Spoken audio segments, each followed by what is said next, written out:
nós respeitamos, mas não concordamos. A doutrina espírita acredita que após a morte nós conservaremos a nossa individualidade, mas estaremos sempre caminhando aqui ou em outros mundos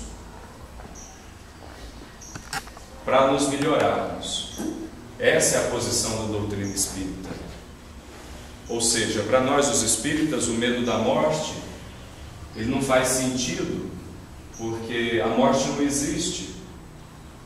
Existe uma fase em que a pessoa está encarnada, nesse ou em outros mundos, e depois ela desencarna e continua o seu caminho. Continua o seu caminho para tentar vencer os seus defeitos, para tentar resgatar aquilo que de mal ela fez durante as suas vidas passadas. A morte nada mais restará de aterrador.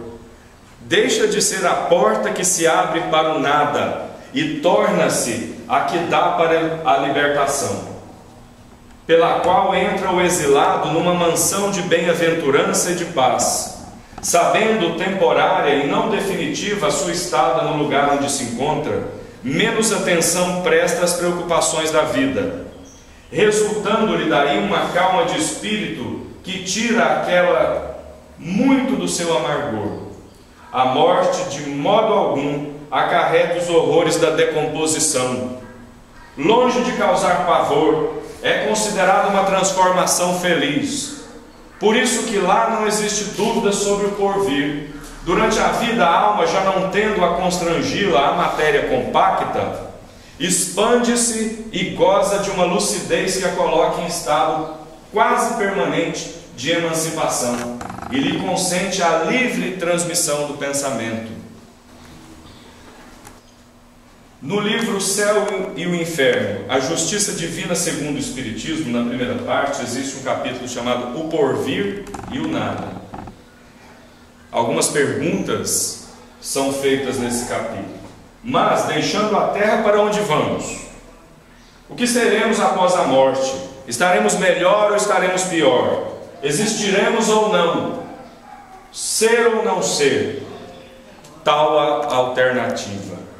Para sempre ou para nunca mais? Ou tudo ou nada? Vivemos eternamente ou tudo se aniquila de uma vez? E aí, nesse livro, a espiritualidade superior nos traz algumas questões. Afirma que o temor da morte decorre, primeiro, da noção insuficiente da vida futura. Porque aquilo que nós não vemos como matéria, nós costumamos não acreditar. A maioria de nós não acredita numa vida futura. E muita gente diz: ninguém nunca voltou de lá para comprovar que existe uma vida futura. Isso depende do ponto de vista. Depende do ponto de vista.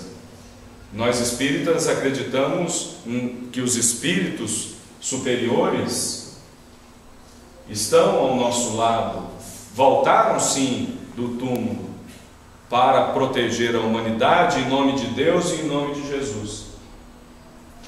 Nós acreditamos que os espíritos que não foram tão bons aqui na Terra não conseguem se desprender da matéria e nos cercam. Mas nós não acreditamos em demônios. Os demônios para nós são os espíritos que ainda não alcançaram a luz e precisam mais da nossa oração do que da nossa ofensa. Nós não acreditamos em demônio. O jornalista Javier Godinho, eu e a Erli assistimos uma palestra do Javier Godinho no centro que a gente frequentava em Goiânia, Amor e Caridade. O Javier disse que uma vez ele escreveu um livro chamado... um artigo no jornal chamado O Demônio, Esse Nosso Irmão. E aí nesse artigo, O Demônio, Esse Nosso Irmão, ele explicava que os espíritos que atormentam as pessoas, primeiro, ele só atormenta aquele que abre a porta para o mal. Quem só pensa e pratica o bem, não abre a porta para o mal.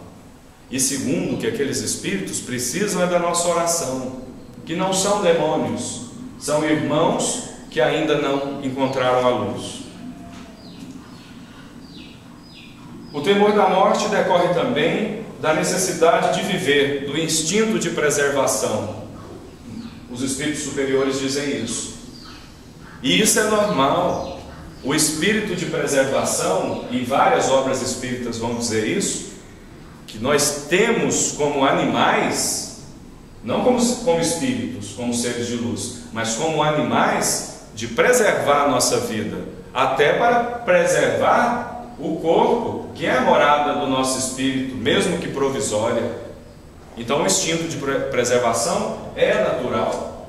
É natural ter medo da morte, se preocupar em não agir de forma irresponsável, botando o corpo em risco, mas não desespero com relação à morte.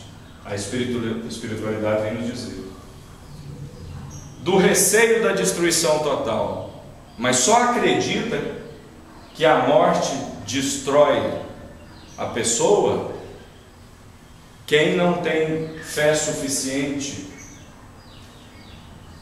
quem não tem uma concepção de vida além do que é matéria. E essas pessoas, e talvez nós às vezes nos colocamos como elas, vivem de uma forma muito triste, porque a pessoa se considera como um pedaço de carne que irá apodrecer um dia.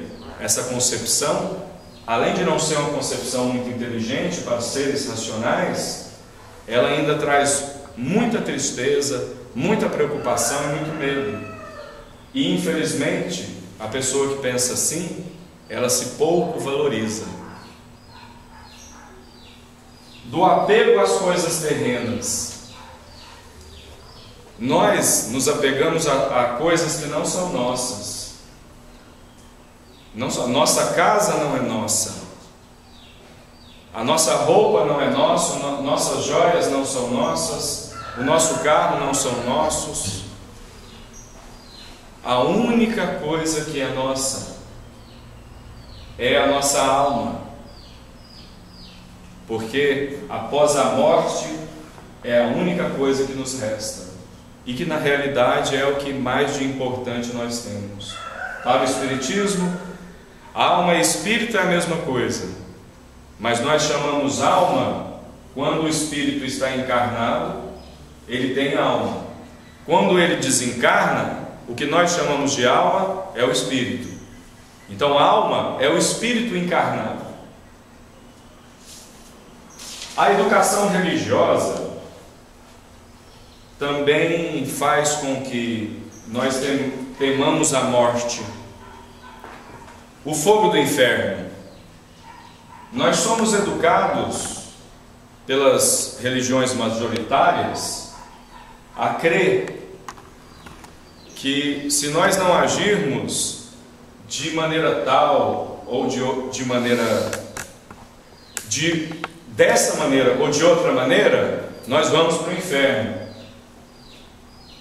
Mas se nós acreditamos num Deus que é bondade infinita, nós não podemos acreditar em inferno. Se nós acreditamos num Deus como Pai superior, como Pai, inteligência suprema, bondade suprema, nós não podemos acreditar que Ele como Pai, na primeira de nossas faltas, vai nos condenar ao inferno. Sem dúvida que muito tempo será preciso para que o homem se desfaça desses preconceitos. O que não quer dizer que isso não suceda à medida que a sua fé for firmando, a ponto de compreender uma ideia mais sensata da vida espiritual. Demais, a crença vulgar coloca as almas em regiões apenas acessíveis ao pensamento, onde se tornam de alguma sorte estranhas aos vivos. A própria Igreja põe entre umas e outras uma barreira insuperável, declarando rotas todas as declarações, impossível qualquer comunicação. Se as almas estão no inferno, perdida é toda esperança de as rever, a menos que lá se vá ter também. Se estão entre os eleitos, vivem completamente absortas em completa beatitude. Tudo isso interpõe entre mortos e vivos uma distância tal que faz supor eterna separação. E é por isso que muitos preferem ter junto de si, embora sofrendo, os entes caros, antes que vê-los partir, ainda mesmo que para o céu. E a alma que estiver no céu, será realmente feliz, por exemplo, vendo arder eternamente o seu filho, o seu pai, a sua mãe ou seus amigos? Então, se nós acreditamos em inferno e céu, a morte para nós é uma coisa muito pesada, porque nós, em outras palavras, acreditamos que nós podemos ir para o céu e nosso filho ir para o inferno. Nós podemos ir para o céu e a nossa mãe ir para o inferno. Quer dizer, esse livro espírita que discute essa questão, mas dessa maneira que eu escolhi, se chama O Céu e o Inferno, a justiça divina segundo o Espiritismo. É uma discussão sobre a justiça